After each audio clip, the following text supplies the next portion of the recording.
What's going on, guys? How you doing? Sorry, it's been about 2 weeks since I've recorded anything. I've been doing a bunch of short hauls.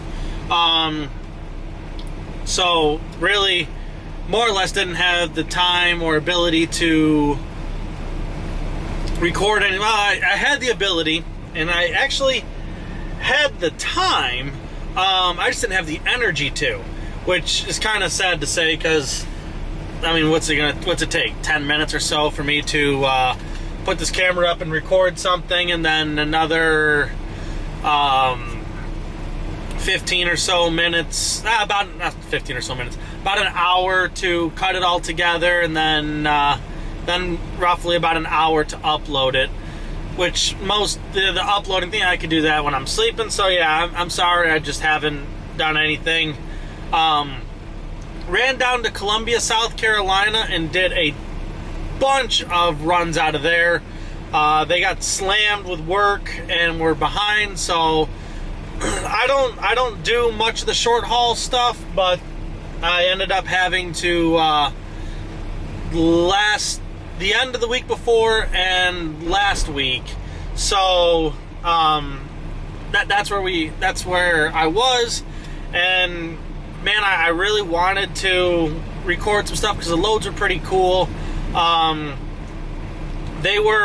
was doing all Chevys, and it was mostly 2500s, 3500s, some SUVs, like the Tahoes, the 1500s, and the Suburbans, all that kind of stuff, all the big stuff, which is which this trailer really pays off when you're hauling that sort of thing. And I've been wanting to get my feet wet doing it, because I haven't done many. Well, at that point I hadn't done any trucks other than like throwing one on somewhere or two on here or there. Actually, no, it was just one truck. I think I hauled on this 80-foot quick loader the entire time. So I was wanting to get into hauling some trucks and kind of getting that pattern down and know where I'm throwing straps and where I'm parking things. Learning new equipment. And for me, I like I've said a million times, I've always done stuff that's highly adjustable. None of this quick loader sort of stuff. So yeah, that was new, getting into a quick loader, getting to haul those trucks. It was pretty cool because you got stuff down to height, and which is even better that I got that time, because the load I have on now, I will show you guys in a little bit here, but I will explain how I did it. And I did make 13.6 coming out of Philadelphia. So I'm gonna finish my drive down to West Palm Beach, and when I get there, I'll show you guys the load and show you guys or explain how everything loaded and how everything worked out to get down to height. So guys, I will see you guys shortly. Thanks for watching. Alright, so what's going on, guys? It's the next morning. I got here, tried to deliver this last night, but they don't accept, this enterprise doesn't accept vehicles on the weekend.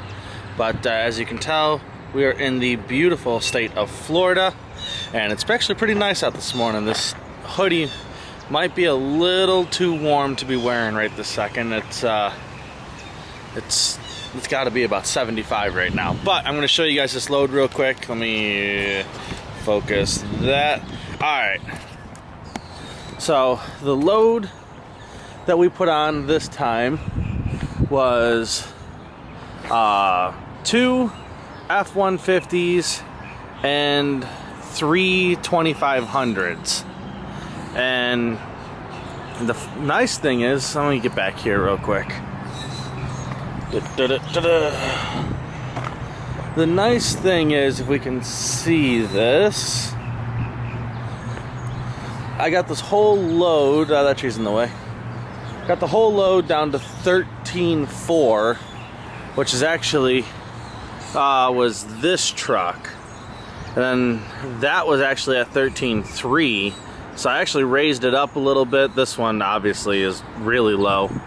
And these two, this one I actually raised up back here a little bit, just to give a little bit more space on the back of the cab.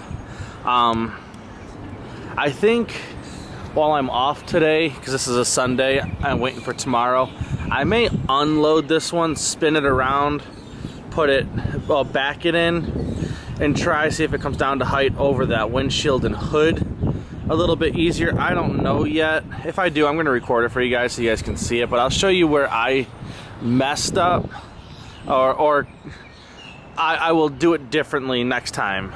And these vlogs aren't just for YouTube, but I can go back and watch some of these too myself, and if I have a load like this, I look at them and see how I could have done things differently. But I left this out a little bit longer than I really needed to, and I don't know why I didn't just suck it in further, but as you can tell, it's not close between the truck. I mean, we'll probably have 2.5 foot, and if I raise this up, I wonder if I can. Hang on, see if I can do this so you guys can see.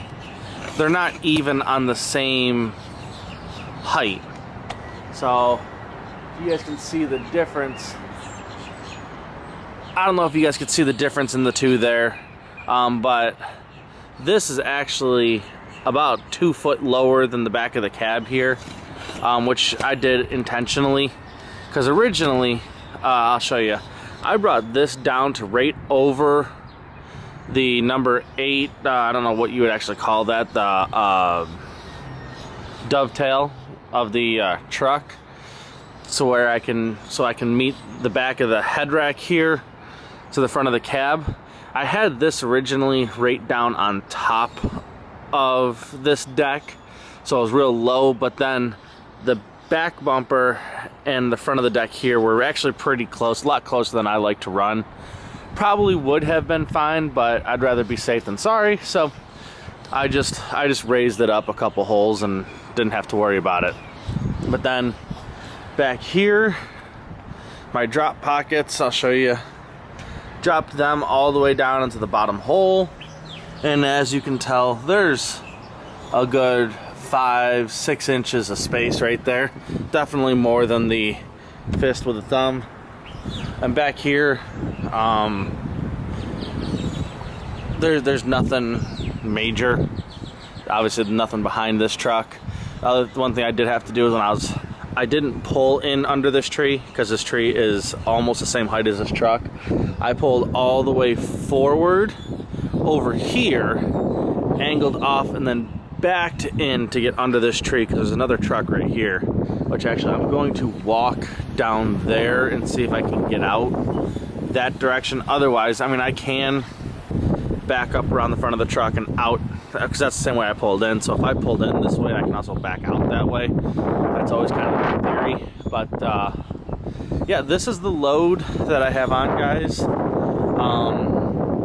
I guess, and actually I'll put a scale ticket for this load, because with the two F-150s, these two are both diesels, and I didn't know that before I got there, and I was expecting all three to be diesels, and I was thinking I'm going to be overweight, because when I had my high rail, I ran 4 of these same 250 diesel pickup trucks out of Texas on my high rail, and I was like 76,000 pounds, 77,000 pounds. So I was thinking, all right, well, having 2 F-150s and then 3 diesels, I'm easily going to be overweight, and I wasn't. I think I was only like 73,000. Yeah, I was like 73,300 or something. I will show that right here. But so I easily could have put another F-150 right here, but I don't think I could have gotten down to height over the 250. I don't know if you can do 250 over 250 right here and make height. If you could, then I could have put F-150 over F-150 right here and been fine, but I don't know. So maybe we'll have to try that at some point. Not with this load. I'm not taking the top decks off to just see if I can right here. I'll worry about that on a different date. But hey guys, thanks for watching. I'm gonna try to make another vlog here in a couple minutes, showing some other things that I have on this truck that I want to talk about. But like I said, I'm sorry I haven't been on. Last week was a killer week for me. It was just non-stop. I mean, I ran right to the last second of my 14 hours every single day, and I just didn't have it in me to pick the camera up for a few minutes, so I apologize for that. But guys, I appreciate you watching. I'll see you on the next one, and I'm gonna go have my cup of coffee, take this hoodie off, and I think I'm gonna make another vlog. So see you guys in a couple minutes.